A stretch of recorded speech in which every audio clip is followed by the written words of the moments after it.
Hello friends, రేపు రాబోయే complete episode ఇప్పుడు వీడియోలో చూస్తారు. వీడియోలోకి వెళ్ళిపోతే రాజు అలాగే శ్వేత పెళ్లి పీటల మీద కూర్చుంటారు. గుళ్ళో పెళ్లి జరుగుతూ ఉంటుంది. ఇక అప్పుడే విరూపాక్షి అక్కడికి పరిగెత్తుకొని వచ్చేస్తుంది. విరూపాక్షి చాలా స్పీడ్గా అలా లోపలికి పరిగెత్తుకొని వస్తూ ఉంటే ఇంకా అక్కడే రౌడీలను పెడతాడు.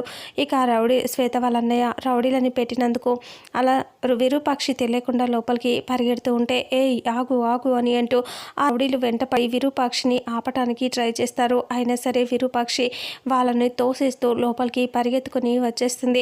విరూపాక్షి లోపలికి వచ్చేసి రాజు ఏం చేస్తున్నావు రాజు, లే రాజు అని అంటూ ఉంటే ఇక అందరూ అలా చూస్తూ ఉంటారు. మీ పెద్దయిని నమ్ముకొని ఇలా ఎన్ని రోజులు ఇలా ఎంతసేపు అని ఎదురు చూస్తావు రాజు, ఇంకా ముహూర్తానికి సమయం దాటిపోయి తాళి కట్టేస్తావా ఏంటి రాజు ఇలా చేస్తున్నావు? మీ పెద్దయ్య ఎంత మూర్ఖంగా ఉంటారో నీకు తెలుసు కదా, ఆయన గురించి తెలిసి కూడా నువ్వు మళ్ళీ ఇలా చేయటం ఏమాత్రం కరెక్ట్ కాదు రాజు, లే రాజు లే అని అంటూ విరూపాక్షి చెప్తూ ఉంటే ఇంకా అప్పుడే రాజు అలా చూస్తూ కూర్చొని ఉంటాడు. ఏమి మాట్లాడకుండా ఎందుకు రాజు, ఆయన వస్తారు, ఈ పెళ్ళి ఆపుతారు అని ఎంతసేపు అని ఎదురు చూస్తావు? వద్దు, ఆయన రాడు, ఆయన అంతే, ఆయన గురించి వదిలే, కనీసం రూప గురించి అయినా ఆలోచించాలి కదా రాజు, లే రాజు అని అంటూ విరూపాక్షి అంటూ ఉంటుంది. ఇక అప్పుడే శ్వేత ఇలా అంటుంది, ఎందుకు వచ్చి ఈ పెళ్ళిని ఆపుతున్నావు అని అంటూ ఉంటుంది. అప్పుడు ముత్యాలతో అంటుంది, అత్తయ్య మీరేమీ మాట్లాడరా అంటే అప్పుడు ముత్యాలు అంటుంది, ఈ పెళ్ళి జరుగుతుంది, నువ్వేమీ కంగారు పడకమ్మా అని అంటూ ఎవరొచ్చి అడ్డుపడాలని చూసినా ఈ పెళ్ళి జరుగుతుందిలే అని అంటూ ముత్యాలు అంటుంది. ఇక అప్పుడు విరూపాక్షి ఇలా అంటూ ఉంటుంది, లే రాజు నీకు దండం పెడతాను రాజు, నువ్వు ఇలా చేస్తే నా కూతురు జీవితం నాశనం అయిపోతుంది రాజు, లే రాజు అని అంటూ ఉంటే ఇక అప్పుడే నువ్వెందుకు వచ్చావు, నువ్వు వెళ్ళిపోయి ఇక్కడ నుంచి అని అంటూ ఇంకా శ్వేత వాళ్ళ అన్నయ్య అంటాడు సీరియస్గా. ఇక అప్పుడే విరూపాక్షి అంటుంది, రేయ్ విధవ పనులు చేస్తావేంట్రా నువ్వు, నీ చెల్లి జీవితం నాశనం అయిపోతుందేంట్రా, ఆ విషయం ఆలోచించకుండా ఇలాంటి ఎదవ పనులు ఎందుకురా నువ్వు చేస్తున్నావు అని అంటే ఎదవ పనులు చేసింది నేను ఎందుకు చేస్తాను అని అంటూ నా చెల్లి జీవితం బాగుండాలనే ఇలా పెళ్లి చేసిందంటే, అరే ఒక ఆడపిల్లతో ఆల్రెడీ పెళ్ళైపోయిందిరా, ఆడపిల్ల జీవితం నాశనం చేయాలి అనుకుని ఇంకొక ఆడపిల్లకి అన్యాయం చేసి నీ చెల్లి జీవితం బాగుపడుతుంది పెళ్లి చేస్తే అనుకుంటున్నావురా అని అంటే, మరి మీ కూతురు జీవితం నాశనం అయిపోయింది అంటున్నారు, మరి నా జీవితం ఏమైపోవాలంటే అని అంటూ శ్వేత అంటుంది, ఒసే మొద్దు మొహందానా నీకు అసలు అర్థమవుతుందా, అక్కడ నా కూతురు ఆల్రెడీ రాజుని పెళ్లి చేసుకుంది, ఇక వాడు నిన్ను చేసుకుంటే దాని జీవితం నాశనం అవుతుంది, నీ జీవితం కష్టాల పాలవుతుంది, ఆ విషయం ఆలోచించవేంటే, రాజు నీ మీద ఇష్టంతో ప్రేమతో పెళ్లి చేసుకుంటున్నాడు అనుకుంటున్నావా, వాళ్ళ పెద్దయ్య వచ్చి ఈ పెళ్లిని ఆపాలి అని డిసైడ్ అయిపోయి ఇలా కూర్చున్నాడు, అంతే తప్ప నీ మీద ఇష్టంతోనో ప్రేమతోనో పెళ్లి చేసుకోవాలనే ఉద్దేశంతోనో ఏం కాదు, ఒకసారి రాజుని చూడు, ఏమాత్రమైనా ఆలోచన కనిపిస్తుందా ఆయన ఫేస్లో, కొంచెమైనా నవ్వు సంతోషం, పెళ్లి చేసుకుంటున్నాననే ఆలోచన ఏమైనా ఉన్నాయా, ఏదో ఊరికే అలా కూర్చున్నాడు అంతే తప్ప ఇక్కడ పెళ్లి కోసమో అదే ఏదో చేద్దామని కాదు కదా అని అంటూ సీరియస్గా విరూపాక్షి అంటుంది. అలా అనేసరికి ఇక అప్పుడే అలా చూస్తూ శ్వేత ఏది ఏమైనా రాజుతో నా పెళ్లి జరుగుతుంది అని అంటూ ఉంటుంది. ఇంకా నీతో పెళ్లి జరగనిస్తానా నేను, రాజు లే అని అంటూ చెయ్యి పట్టుకొని రాజుని లేపటానికి చూస్తూ ఉంటుంది. మీ పెద్దయ్య కోసం ఆలోచించదు రాజు, లే రాజు అని అంటూ సీరియస్గా అంటుంది. నువ్వు పోయి ఇక్కడ నుంచి మధ్యలో వచ్చావంటే అని అంటూ ఉంటే, ఏంటి మధ్యలో వచ్చావని అంటున్నావు, రౌడీలని బయట పెట్టి ఇంకా బలవంతంగా ఇక్కడ పెళ్లి చేస్తుంటే ఇంకా అది మంచి పెళ్ళి ఎలా అవుతుంది, బయట రౌడీలను పెట్టావు కదా అని విరూపాక్షి అంటే, నేను ఏ రౌడీలని పెట్టలేదు, నేనెందుకు పెడతాను అని అంటే, రౌడీలను పెట్టకపోతే మరి ఇప్పుడు ఏంటి బయట నన్ను అడ్డుకున్న వాళ్ళెవరు అని అంటూ విరూపాక్షి సీరియస్గా అంటుంది. అవన్నీ వదిలేసి పో ఇక్కడ నుంచి పో అని అంటూ ఇంకా శ్వేత వాళ్ళన్నయ్య విరూపాక్షి చెయ్యి పట్టుకొని ఇలా గట్టిగా తోసేసరికి ఇక అప్పుడు విరూపాక్షి కింద పడబోతే సూర్యప్రతాప్ పట్టుకుంటాడు. ఇక అప్పుడే విరూపాక్షి లేచి సూర్యప్రతాప్ని చూసి షాక్ అయిపోయి అలాగే చూస్తూ ఉంటుంది. రూప వాళ్ళ అమ్మ నాన్నని అలా చూసి చాలా సంతోషపడుతూ నవ్వుతూ చూస్తూ ఉంటుంది. ఇక అప్పుడే విరూపాక్షి అలా చూస్తూ పైకి లేస్తుంది. సూర్యప్రతాప్ని చూసి టెన్షన్గా చూస్తూ ఉంటే ఇంకా అప్పుడు సూర్యప్రతాప్ సైలెంట్గా చూస్తూ ఉంటాడు. వాళ్ళిద్దరిని చూసి ఆనందంతో రూప ఇక అలా చూస్తూ ఉంటుంది. అందరూ కూడా లేచి నించుంటారు.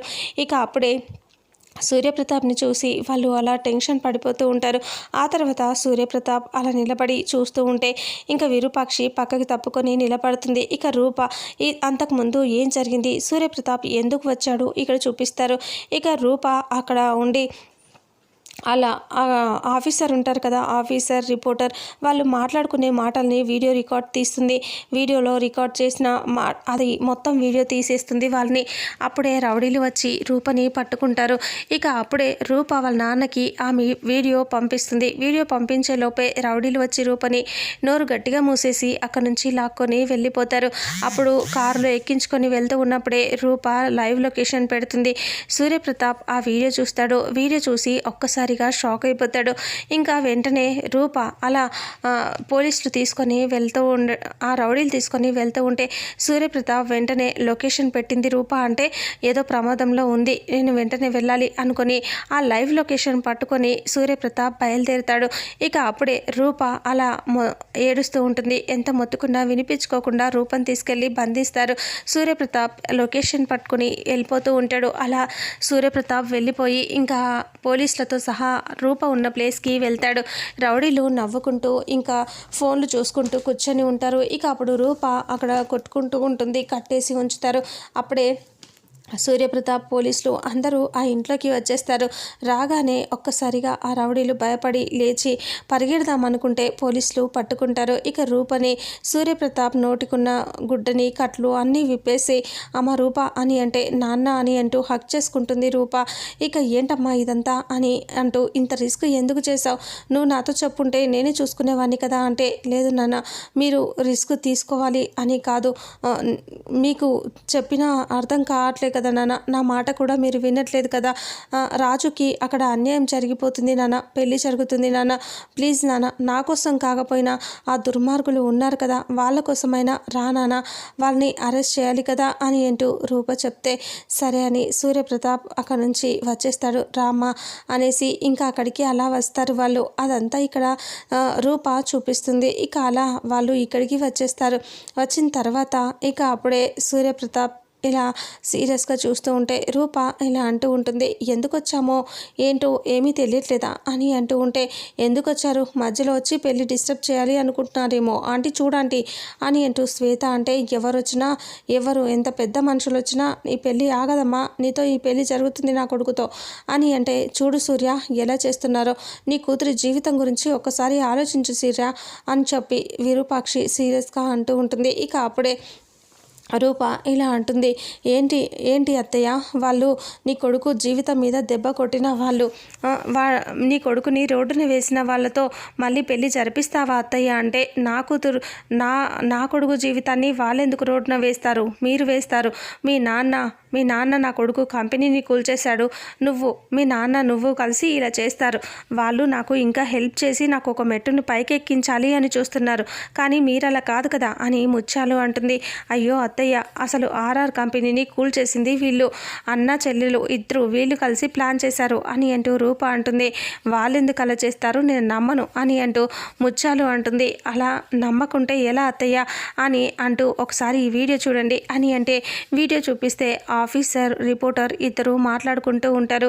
ఇక వాళ్ళు ఇలా అనుకుంటారు, ఇక శ్వేత వాళ్ళ అన్నయ్య శ్వేత వాళ్ళు చెప్పిన ప్లాన్ ప్రకారంగానే మనం చేసాం అని అంటూ ఇంకా ఈ విషయం బయటికి రానివ్వకూడదు, ఆర్ఆర్ కంపెనీ కూల్చేయమని వాళ్ళు ప్లాన్ చేశారు అని లిస్ట్లో కూడా లేదు అని మాట్లాడుకున్న మాటలు వినేసి ఒక్కసారిగా ముత్యాలు షాక్ అయిపోతుంది.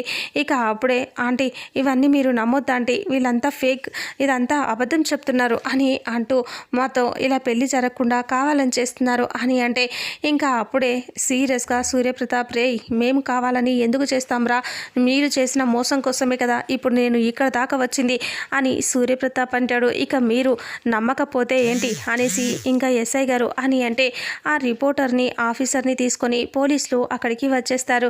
రాగానే పోలీసుల దగ్గర వాళ్ళని చూసి ముత్యాలు వాళ్ళంతా ఒక్కసారిగా షాక్ అయిపోతారు. ఇక అప్పుడే రే ఏంట్రా నువ్వు అని అంటూ చెప్పరా నిజం చెప్పు, ఇప్పుడైనా చెప్తావా లేదా అంటే శ్వేత వాళ్ళ అన్నయ్య సైలెంట్ అయిపోతాడు. ఆఫీసర్లతో ఇలా ఎస్ఐ ఇలా అంటాడు, వీళ్ళు మొత్తం చెప్పేశారు సార్, వీళ్ళ ప్లాను ఇదంతా చెప్పేశారు వీళ్ళు అని అంటూ చెప్పగానే అవును వీళ్ళే కలిసి ఆర్ఆర్ ఆర్ఆర్ కంపెనీ కూల్చేయాలి, నాశనం చేయాలని మాతో చెప్తేనే ఇలా చేశామని అంటూ చెప్పగానే ఒక్కసారిగా ముత్యాలు సీరియస్గా చూస్తూ ఉంటుంది. అత్తయ్య అది కాదత్తయ్య అంటే లాగి ఒకటి చెంప మీద కొడుతుంది. నువ్వు నా జీవితానికి ముందు అడుగు వేస్తావు, మమ్మల్ని మంచిగా చేస్తావు అనుకున్నా నా కొడుకు జీవితంతో ఆడుకుంటావా, దుర్మార్గురాల నిన్నెంత నమ్మాను కదే అని ముత్యాలు తిడుతూ ఉంటుంది. అప్పుడే అప్పలనాయుడు కూడా తిడుతూ ఇలా అంటాడు, ఏంటమ్మా నువ్వు ప్రతిసారి మీ అన్న నువ్వు వచ్చి మా ఇంట్లో సమస్యను సృష్టించి మీరే ఇలా చేస్తున్నారని తెలియక మిమ్మల్ని అనవసరంగా నా పెళ్ళాం నెత్తిన పెట్టుకుంది అని అంటూ అప్పలనాయుడు తిడుతూ ఉంటాడు. అనవసరంగా ఆడపిల్లవైపోయావు కానీ పళ్ళు రాలగొట్టేవాడిని అని అంటూ అప్పలనాయుడు అంటాడు. వాళ్ళలా తిడుతూ ఉంటే ఇంకా వీళ్ళు సైలెంట్ అయిపోయి చూస్తూ ఉంటారు. ఇక అప్పుడే వీళ్ళని అరెస్ట్ చేయండి అని అంటే ఇంకా వాళ్ళని పోలీసులు తీసుకొని వెళ్తూ ఉంటే శ్వేత వాళ్ళ అన్నయ్య వెనక్కి చూస్తూ ఉంటారు సీరియస్గా. వాళ్ళని పోలీసులు లాక్కొని వెళ్ళిపోతారు.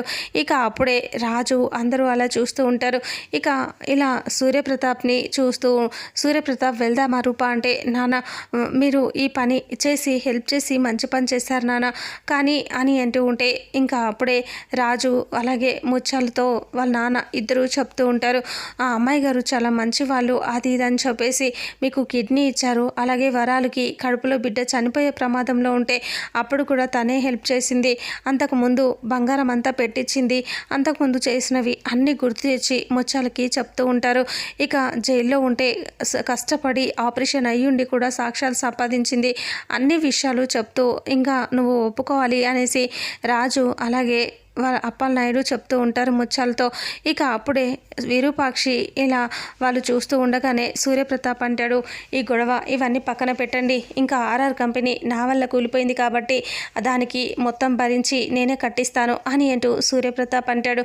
అలా అనేసరికి ఇక అప్పుడు పెద్దయ్య మీరేం చేయకపోయినా పర్వాలేదు అంటే అది నా బాధ్యత, నేను అందుకే వచ్చాను, నా వల్ల తప్పు జరిగింది కాబట్టి సరిదిద్దుకోవటానికే వచ్చాను అని అంటూ సూర్యప్రతాప్ అంటాడు. సూర్యప్రతాప్ మాటలకి ముత్యాలు బాధగా చూస్తూ ఉంటుంది. ఇక అప్పుడే విరూపాక్షి ఇలా అంటుంది, నువ్వు చూడాల్సింది ఆర్ఆర్ కంపెనీని మంచి చేయటమే కాదు సూర్య, నీ కూతురు జీవితం కూడా ఆలోచించు సూర్య అని అంటూ విరూపాక్షి అరుస్తూ ఉంటుంది. ఇక ఇలాగే పోతే వాళ్ళ బతుకులు ఏమైపోతాయి సూర్య, ఒక్కసారి వాళ్ళు కలిసి ఉండటానికి నువ్వు చూడు సూర్య అని అంటూ ఇలా మాట్లాడుతూ ఉంటే సూర్యప్రతాప్ చూస్తూ ఉంటాడు. ఇక ఇంతటితో రేపు రాబోయే ఎపిసోడ్ ఎండ్ అవుతుంది. మరుసటి ఎపిసోడ్లో ఏం జరుగుతుందో తెలుసుకుందాం.